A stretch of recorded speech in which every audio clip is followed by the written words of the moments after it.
اعوذ باللہ من الشیطان الرجیم من ہمزہ ونفخہ ونفثہ زین للناس حب الشہوات من النساء والبنین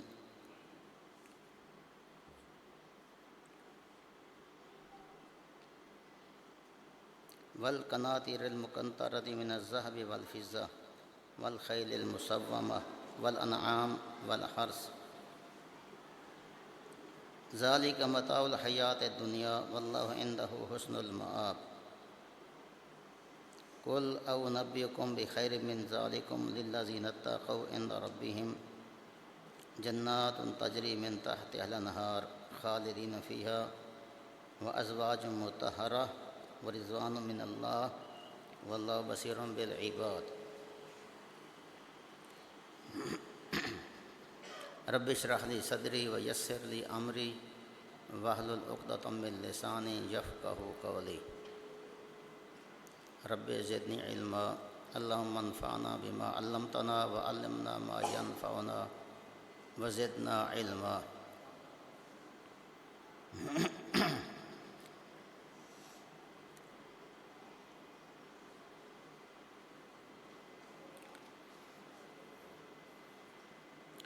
زین للناس حب الشہوات، خوبصورت کر دی گئی ہیں شہوات کی محبت۔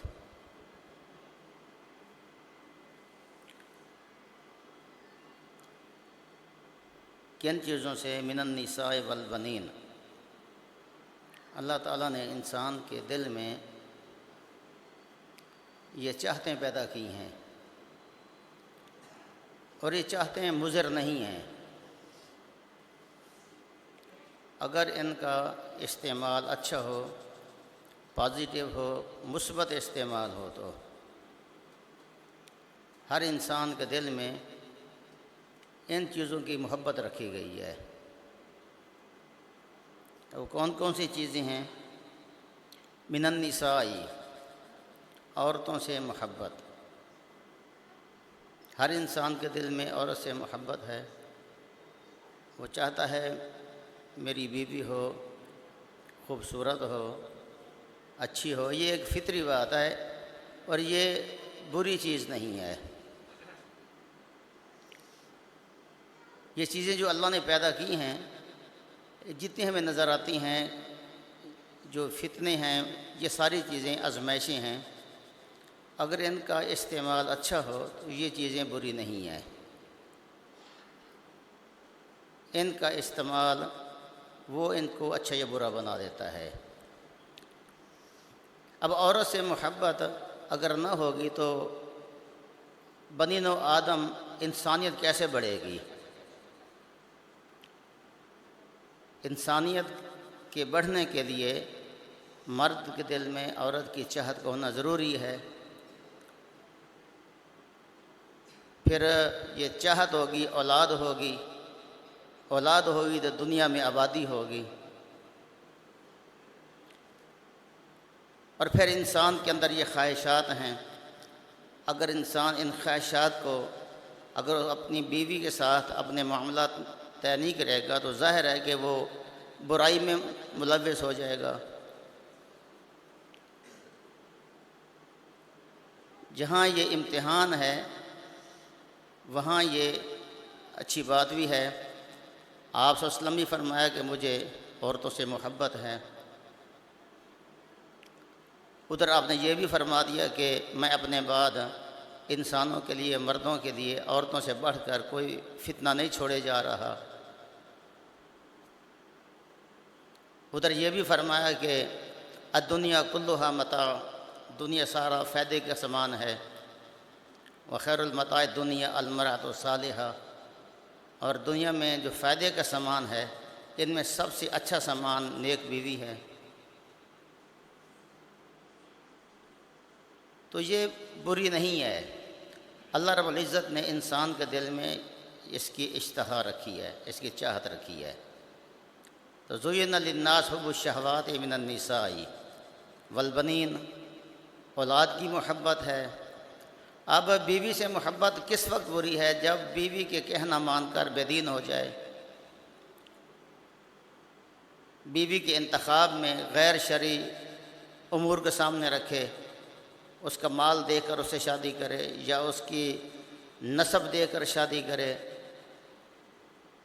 یا اس کا حسن دے کر شادی کرے، یہ بری چیزیں ہیں۔ اگر اس کی دینداری دے کر شادی کرے گا تو انشاءاللہ آئندہ نسلوں میں اس کے صالح اولاد ہوگی۔ جب وہ مر جائے گا تو اس کی اولاد اس کے لیے بہترین سرمایہ تیار ہوگی۔ اسی طرح اولاد کا معاملہ ہے، یہ بھی امتحان ہے۔ انما اموالکم و اولادکم فتنہ، مال اور اولاد تمہارے لیے آزمائش ہے۔ مال کے حصول کے لیے انسان کیا کچھ کرتا ہے، اولاد کتنی بڑی آزمائش ہے۔ اگر نہیں ہے تو پھر آزمائش ہے تو پھر آزمائش ہے۔ ان کی تعلیم آزمائش ہے، ان کی تربیت آزمائش ہے۔ تو زین للناس حب الشہوات من النساء والبنین والقناطر المقنطرہ، اولاد سے محبت ہے۔ اور آپ نے فرمایا کہ جب انسان دنیا سے چلا جاتا ہے تو وہ اس کے اعمال کا سلسلہ کٹ جاتا ہے، صرف 3 چیزیں باقی رہتی ہیں، ان میں سے اس کی نیک اولاد ہے جو اپنے والدین کے لیے دعا کرتی ہے۔ اس لیے قرآن مجید میں سورۃ فرقان میں دعا سکھائی ہے، ربنا ہب لنا من ازواجنا و ذریاتنا قرۃ اعین وجعلنا للمتقین اماما، اے اللہ ہمیں اپنی بیویوں اور اپنی اولاد سے ہمیں آنکھوں کی ٹھنڈک نصیب کر اور ہمیں متقین کا امام بنا دے۔ اب اولاد اچھی ہے، یہ باپ کا امتحان ہے کہ ایک باپ اپنی اولاد کیسے تیار کرتا ہے، اس کو دنیا دار بناتا ہے، اس کو آخرت کا راہی بناتا ہے، اس کے لیے کیا پسند کرتا ہے۔ آپ نے فرمایا کہ جب بچہ پیدا ہوتا ہے تو وہ فطرت پر ہوتا ہے، پھر اس کے والدین اس کو یہودی بنا دیتے ہیں، اس کے والدین اس کو مجوسی بنا دیتے ہیں، اس کو عیسائی بنا دیتے ہیں۔ یہ سارا کردار کون ادا کرتا ہے؟ والدین کرتے ہیں۔ اور اولاد کی تربیت کا اجر دیکھیں، ام کنتم شہداء اذ حضر یعقوب الموت، کیا تم موجود تھے جب یعقوب علیہ السلام پر موت کا وقت آیا؟ اپنی اولاد کو جمع کرتے ہیں، پوچھتے ہیں ما تعبدون من بعدی، میرے بعد تم کس کی عبادت کرو گے؟ قالوا نعبد الہک، انہوں نے کہا کہ ابو ہم آپ کے داتا، مالک اور معبود کی عبادت کریں گے، اور جو آپ کے باپ دادا ہیں انبیاء، ہم ان کے معبود کی عبادت کریں گے۔ وَنَحْنُ لَهُ مُسْلِمُونَ، ہم ان کے ہمیشہ فرما بردار رہیں گے۔ یہ بات ابراہیم علیہ السلام نے بھی اپنی اولاد میں چھوڑی، اور یعقوب علیہ السلام نے یہ بات اپنی اولاد میں چھوڑی۔ زکریا علیہ السلام کے بارے میں پڑھیں، جب بوڑھے ہو گئے، بال سفید ہو گئے، کیا کہتے ہیں؟ اے اللہ میری ہڈیاں کمزور ہو گئی ہیں اور میرے بال سفید ہو گئے ہیں، میں تو اس سے مانگ کر نا امید نہیں ہوتا اور نا مراد بھی کبھی نہیں ہوا۔ میرے خاندان میں، میرے بھائی بندوں میں کوئی ایسا نہیں ہے جو دین کی اس ذمہ داری کو نبھانے والا ہو۔ حضرت زکریا کو کس کی فکر تھی؟ اپنے بعد اس منصب کی فکر تھی، مجھے صالح بیٹا عطا کر۔ حضرت زکریا علیہ السلام نے اللہ سے دعا کی، پھر اللہ رب العزت نے حضرت زکریا علیہ السلام کو بیٹا دیا۔ ابراہیم علیہ السلام دعا کرتے رہے اپنی اولاد کے لیے، کتنی عمر میں جا کر اللہ رب العزت نے ابراہیم علیہ السلام کو اسحاق اور اسماعیل علیہ السلام عطا کی ہے۔ پھر ان کے دعائیں بھی مانگی، رب اجعلنی مقیم الصلاۃ ومن ذریتی، اے اللہ مجھے بھی نمازی بنا، میری اولاد کو نمازی بنا۔ اسی طرح قرآن میں پڑھ کر دیکھیں، حضرت ابراہیم علیہ السلام اپنی اولاد کو کہاں جا بساتے ہیں؟ بیت اللہ کے پاس جا بساتے ہیں۔ اے اللہ میں نے اپنی اولاد کو بیت اللہ کے قریب بسایا ہے، ربنا لیقیم الصلاۃ، اے میرے اللہ تاکہ میری اولاد نمازی بن جائے۔ صرف اولاد جننا کمال نہیں ہے، اولاد کا جننا یہ ایک فطری عمل ہے، اس میں انسان اور جانور سب برابر ہیں۔ جانور بھی اولاد چاہتے ہیں، کتے بلے بھی اولاد چاہتے ہیں۔ اولاد کا پیدا ہونا اور اس کی خواہش اور اس کا جننا یہ کوئی انوکھی بات نہیں ہے۔ درختوں کے اندر بھی نسل کو بڑھانے کا اللہ رب العزت نے ایک تصور رکھ دیا ہے۔ کیکر پیدا ہوتا ہے، پھلیاں دیتا ہے، پھلیوں میں بیج ہوتے ہیں، وہ کیکر اپنے نسل بڑھانے کے لیے بیج دیتا ہے۔ آپ جتنے درخت دیتے ہیں وہ بھی اپنے نسل بڑھانے کے لیے بیج دیتے ہیں۔ کتے بلے بھی اپنی نسل بڑھانے کے لیے وہ کتنے کتنے بچے دیتے ہیں۔ بچوں کا ہونا یہ کوئی انسانی کمال نہیں ہے۔ انسانی کمال یہ ہے کہ پھر اپنے بچوں پر محنت کرے اور ان کو تراش کر ایک خوبصورت انسانوں کی شکل میں دنیا میں اللہ کے سامنے پیش کر دے۔ تو اولاد باعث فخر بھی ہے، باعث امتحان بھی ہے۔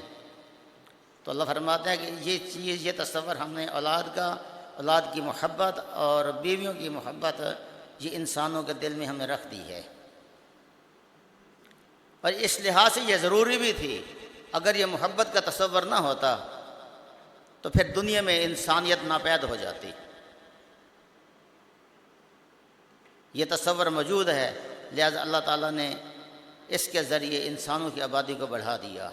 زُيِّنَ لِلنَّاسِ حُبُّ الشَّهَوَاتِ مِنَ النِّسَاءِ وَالْبَنِينَ، بیٹوں کی محبت ہے، وَالْقَنَاطِرِ الْمُقَنطَرَةِ، اور خزانوں کی محبت ہے، مال کی محبت ہے۔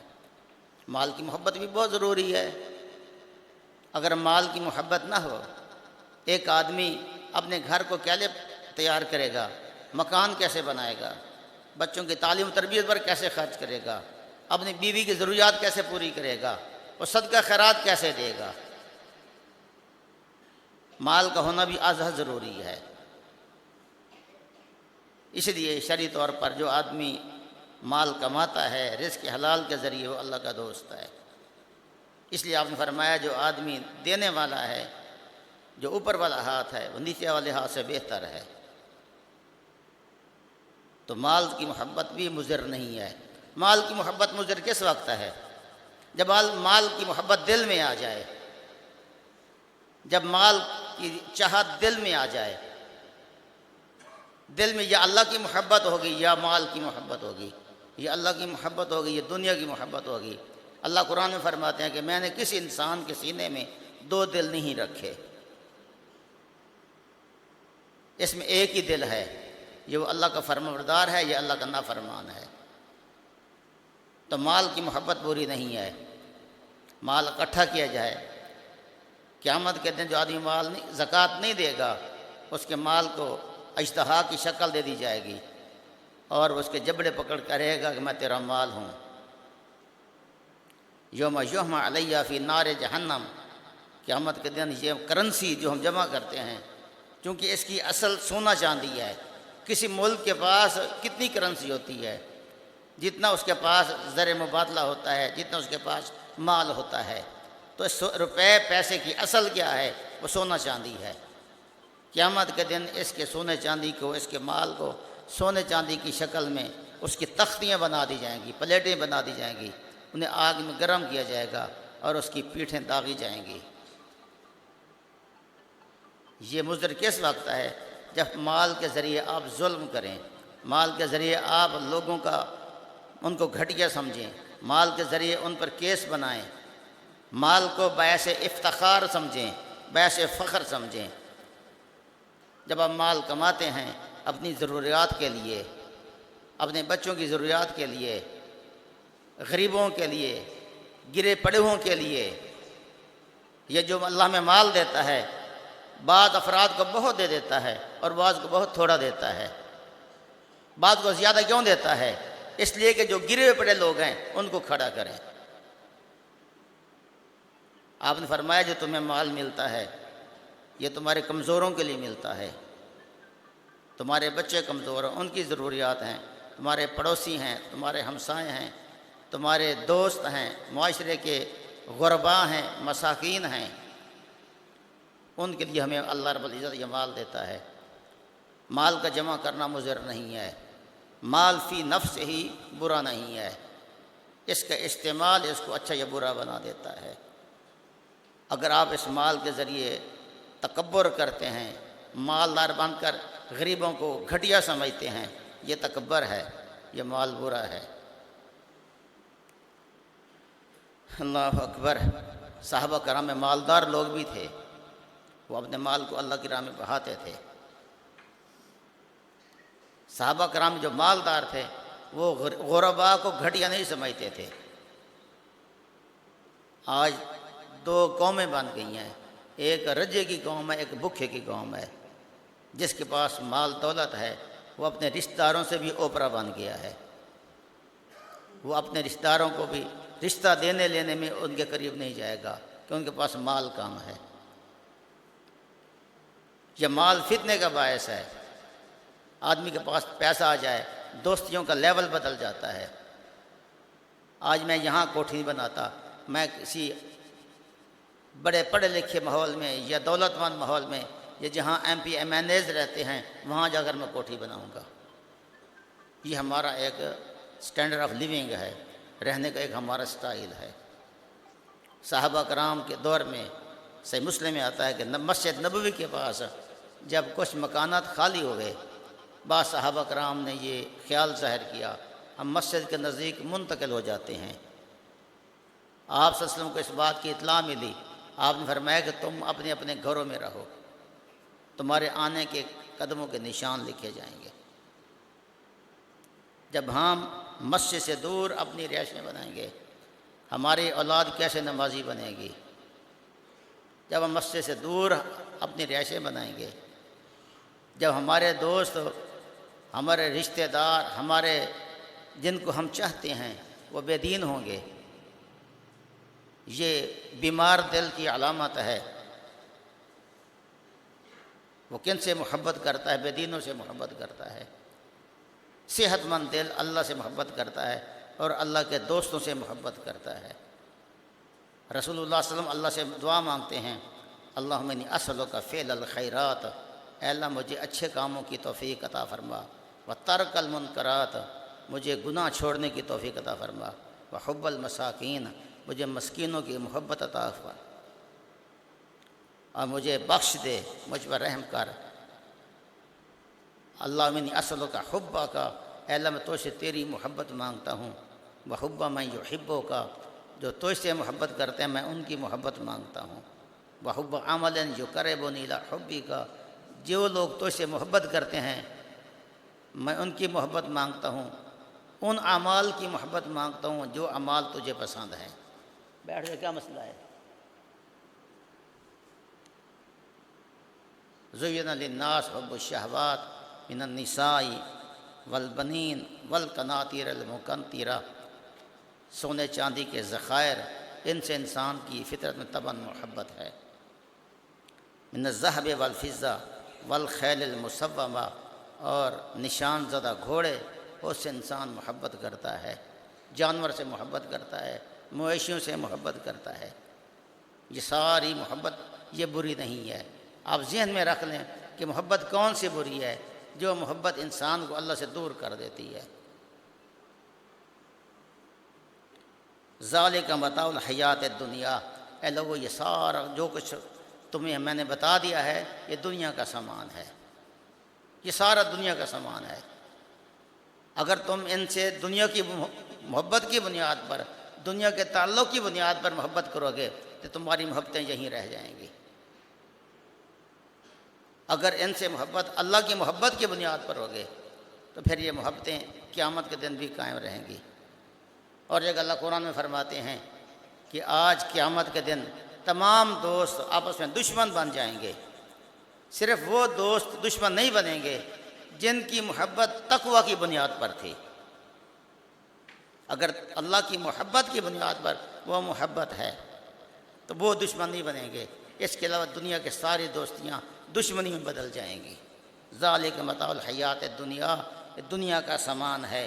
واللہ عندہ حسن المآب، اور اللہ کے پاس بہترین سامان پڑا ہے، اللہ کے پاس بہترین ٹھکانہ ہے اہل ایمان کے لیے۔ اب تمہاری مرضی ہے، ان چیزوں کے ذریعے اللہ کا قرب تلاش کرو، یہ ان چیزوں کے ذریعے دنیا کا مال تلاش کرو اور دنیا کی رضا تلاش کرو، یہ تمہاری مرضی ہے۔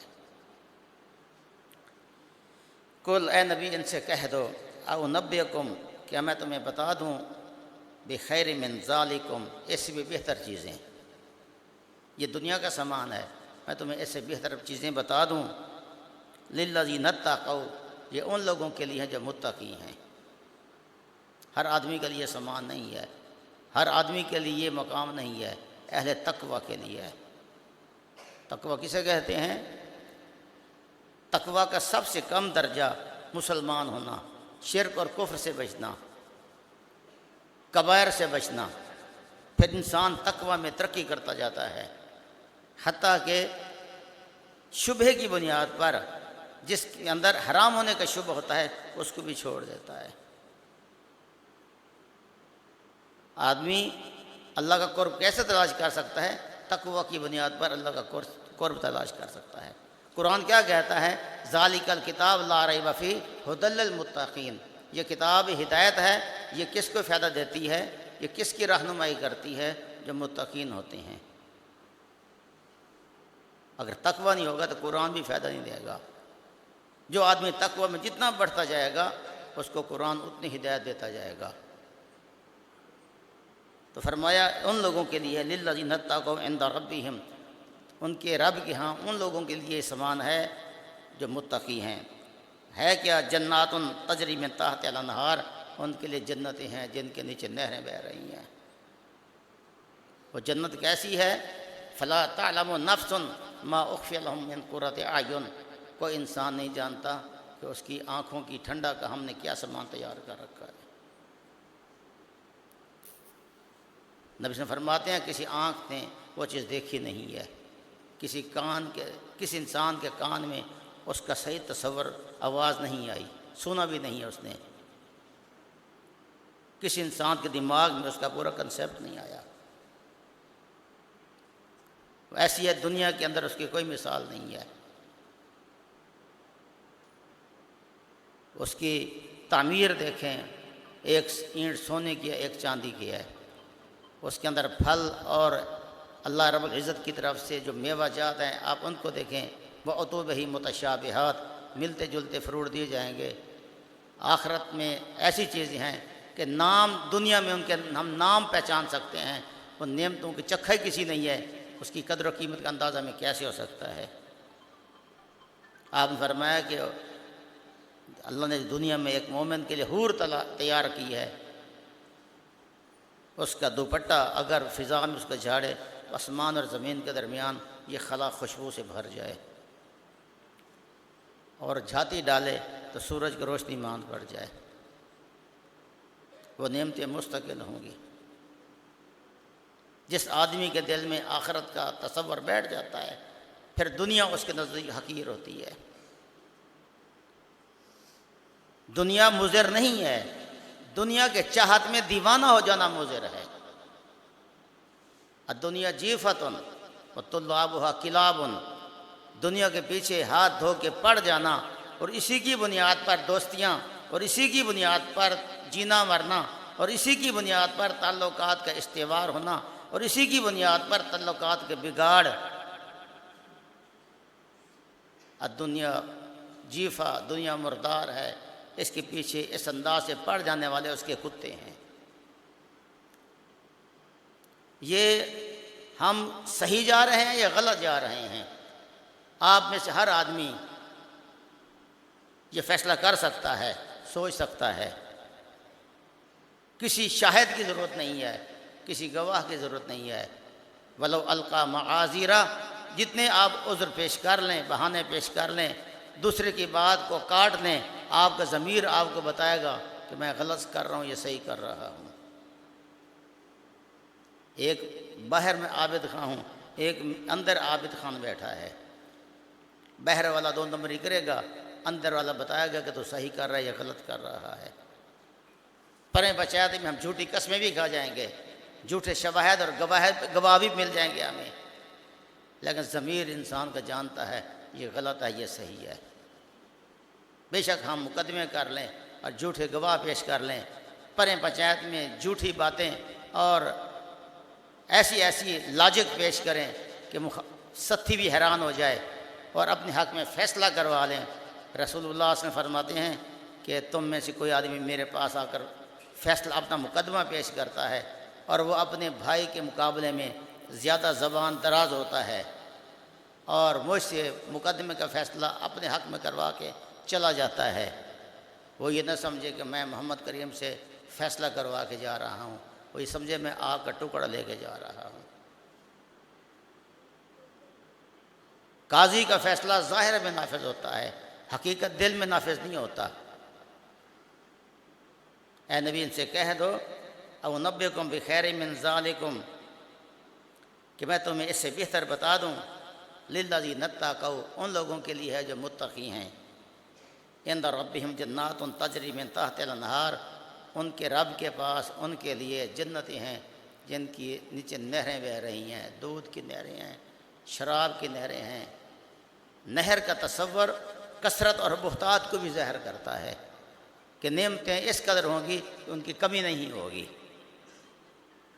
خالدین فیہا، اور اس میں ہمیشہ ہمیشہ رہیں گے، وازواج مطہرہ، اور اس میں صاف ستھری عورتیں بھی ہوں گی، غلاظت والی نہیں ہوں گی، صاف ستھری نفاست والی عورتیں ہوں گی۔ سب سے بڑی ورضوان من اللہ، سب سے بڑی بات یہ ہے کہ جنت میں اللہ کی رضامندی مل جائے گی، اللہ بندے سے راضی ہو جائے گا، اللہ کہے گا میں تو اس سے کبھی ناراض نہیں ہوں گا۔ پھر لاکھوں سال کی زندگی ہے، کروڑوں اربوں سال کی زندگی ہے۔ جب انسان اللہ کے حضور پیش ہوگا کیا کہے گا کہ میں دنیا میں، آپس میں باتیں کہیں گے ہم 10 دن ٹھہر کے آئے ہیں یا 1 دن ٹھہر کے آئے ہیں، اور آپ نے فرمایا دنیا اور آخرت کی مثال دی ہے، تم میں سے کوئی آدمی سمندر میں اپنی انگلی ڈبو لے اور دیکھے کہ میری انگلی کے ساتھ کتنا پانی واپس آیا ہے، جو پانی اس کی انگلی کے ساتھ آیا ہے یہ دنیا ہے، جو پورا سمندر بہہ رہا ہے وہ آخرت ہے۔ یہ سمجھانے کے لیے کہ اس سے بہتر اور سمجھانے کا انداز نہیں ہے۔ قلت اور کثرت، ایک قطرہ اور سمندر کا یہ تصور یہ ہم بتاتا ہے کہ آخرت کتنی وسیع ہے۔ سب سے چھوٹی جنت کسی آدمی جو ملے گی وہ ہماری دنیا سے 10 گنا بڑی ہوگی۔ ہم کتنے بے وقوف ہیں، ہم قلیل پر مطمئن ہو گئے ہیں، ہم کتنے بے عقل ہیں، ہم کبھی چیز پر مطمئن ہو گئے ہیں، غلیظ چیز پر مطمئن ہو گئے ہیں۔ مومن آخرت کا راہی ہوتا ہے۔ حضرت علی فرماتے ہیں کہ دنیا جا رہی ہے اور آخرت آ رہی ہے، دنیا پیٹھ پھیر کے جا رہی ہے اور آخرت آ رہی ہے۔ تم میں سے کچھ دنیا کے بیٹے ہیں، تم میں سے کچھ آخرت کے بیٹے ہیں۔ ہو سکے تو دنیا کے بیٹے نہ بننا، آخرت کے بیٹے بننا۔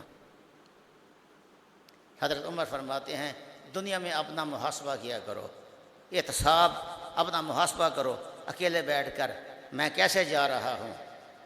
اگر دنیا کے اندر اپنا احتساب کر لو گے، جب قیامت کے دن اللہ کے پاس پہنچو گے پھر تمہارا احتساب اور محاسبہ آسان ہو جائے گا۔ جو دنیا میں اللہ کے گھر نہیں جاتا، اللہ کے آگے نہیں جھکتا، قیامت کے دن اس کا جھکنا فائدہ نہیں دے گا۔